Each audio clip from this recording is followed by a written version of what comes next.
Genesis chapter 22. Sometime later, God tested Abraham. He said to him, "Abraham." "Here I am," he replied. Then God said, "Take your son, your only son, Isaac, whom you love, and go to the region of Moriah.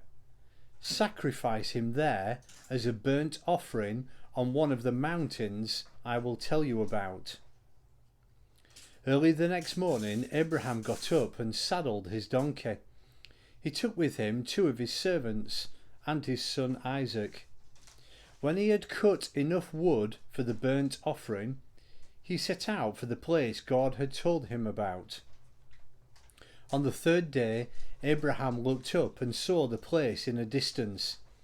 He said to his servants, "Stay here with the donkey, while I and the boy go over there. We will worship, and then we will come back to you." Abraham took the wood for the burnt offering and placed it on his son Isaac, and he himself carried the fire and knife. As the 2 of them went on together, Isaac spoke up and said to his father Abraham, "Father?" "Yes, my son," Abraham replied. "The fire and wood are here," Isaac said, "but where is the lamb for the burnt offering?" Abraham answered, "God himself will provide the lamb for the burnt offering, my son." And the 2 of them went on together. When they reached the place that God had told him about, Abraham built an altar there and arranged the wood on it. He bound his son Isaac and laid him on the altar, on top of the wood. Then he reached out his hand and took the knife to slay his son. But the angel of the Lord called out from heaven to him, "Abraham, Abraham." "Here I am," he replied. "Do not lay a hand on the boy," he said. "Do not do anything to him.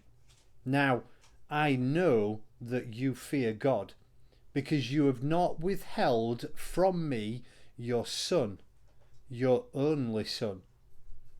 Abraham looked up, and there in a thicket he saw a ram caught by its horns. He went over and took the ram and sacrificed it as a burnt offering instead of his son. So Abraham called that place, "The Lord will provide." And to this day it is said, "On the mountain of the Lord it will be provided." The angel of the Lord called to Abraham from heaven a second time and said, "I swear by myself, declares the Lord, that because you have done this and have not withheld your son, your only son, I will surely bless you and make your descendants as numerous as the stars in the sky and as the sand on the seashore. Your descendants will take possession of the cities of their enemies, and through your offspring all nations on earth will be blessed, because you have obeyed me." Then Abraham returned to his servants, and they set off together for Beersheba, and Abraham stayed in Beersheba. Some time later, Abraham was told, "Milcah is also a mother. She has borne sons to your brother Nahor, Uz the firstborn, Buz his brother, Kemuel the father of Aram, Kesed, Hazo, Pildash, Jidlaph and Bethuel. Bethuel became the father of Rebekah. Milcah bore these 8 sons to Abraham's brother Nahor. His concubine, whose name was Reumah, also had sons, Tebah, Gaham, Tahash and Maacah.